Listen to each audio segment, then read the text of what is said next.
AEW could be planning a massive surprise for AEW All Out, and we're going to talk about that. Plus, we're going to talk about a former WWE commentator returning to wrestling in a huge announcement. Ladies and gentlemen, all that plus so much more right here on The Ango Show. Yes. All right, I want to kick off with something that I find very interesting. Darby Allin becoming a big talking point. I genuinely don't know if this is really going to be coming to fruition, but we got to discuss it because Dave Meltzer has reported that AEW has had some serious talks about putting the world title around the waist of Darby Allin.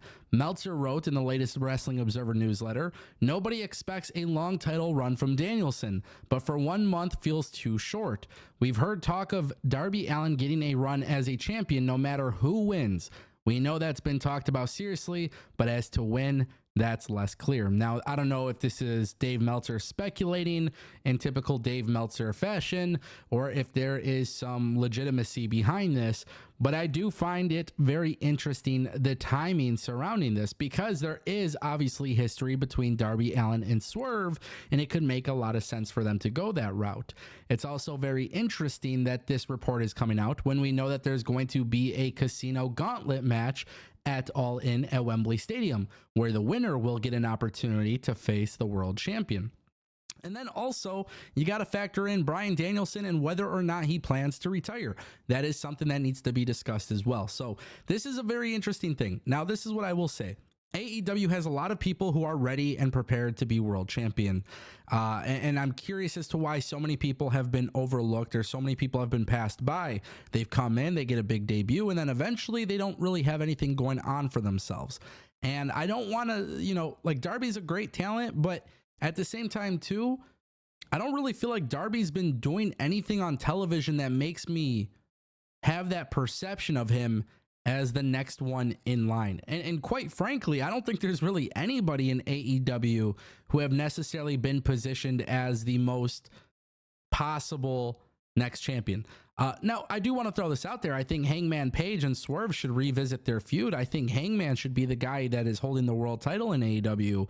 And even him right now, it just seems like he's kind of at a standstill, which it would be very interesting for him to win this Casino Gauntlet match. But then it would suck if he doesn't get the opportunity to actually win the world title. I don't know. Booking it's 50-50 sometimes with this company, man. Sometimes you could see the vision, sometimes you don't. And of course, we got to take Dave Meltzer's word that this is like actually being discussed. If they're a fan of Darby and they want him to be a world champion, that's great. I just don't know if they've necessarily positioned him in that way just yet. But obviously, we'll find out soon. Mauro Ranallo is headed back to professional wrestling, but it's not AEW and it's not WWE, and no, it's not TNA. In fact, Scott D'Amore did a new interview with Chris Van Vliet for the Insight podcast show, and Scott D'Amore actually revealed that Mauro Ranallo will be the lead commentator for Maple Leaf Pro Wrestling. This is super exciting. Scott D'Amore always has a pulse on professional wrestling. He always knows what's going on, and he knows what is needed to put on a great wrestling show. What's really interesting, too, for those who haven't been paying attention, Maple Leaf Pro Wrestling is coming back, and Scott D'Amore is running this promotion. They have a show called Forged in Excellence. There's 2 events, 2 nights, October 19th and October 20th in Windsor, Ontario, Canada. Jinder Mahal, Konosuke Takeshita, El Phantasmo, Josh Alexander, Giselle Shaw, Kushida, Alex Zane, Kevin Knight, Jake Something, Trevor Lee, and Kylie Ray have all been announced. The show will air on Triller TV. And now we know Mauro Ranallo is doing commentary. I think this is awesome. I think this is genuinely awesome. I think this is some exciting stuff. And quite frankly, I think for Scott D'Amore to be able to bring Mauro Ranallo back, it's a huge deal. It's a huge deal. This is a guy that's been rumored to come to AEW. He's been rumored to return to WWE. And for whatever reason, it just never happened. And the company never got that to happen. So I don't know exactly what's the case here.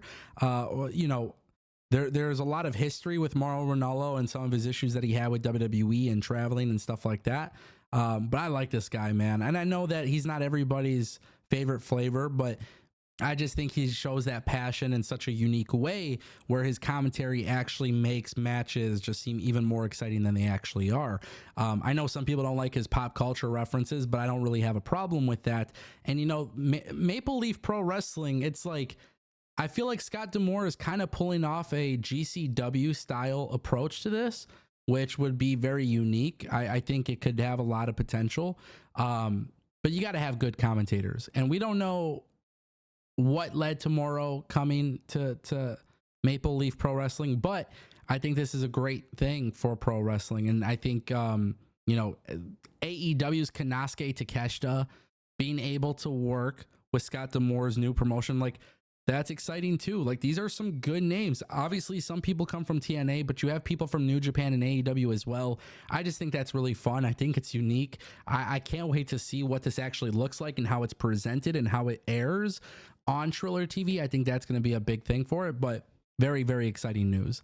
Guys, this is pretty funny. The Costco guys, the Costco boys, I don't know. What are we calling them these days? Yeah, boom. It sounds like they could actually be headed to AEW Double or Nothing. They've come out publicly talking about it in a new interview that they're in talks with a major wrestling promotion.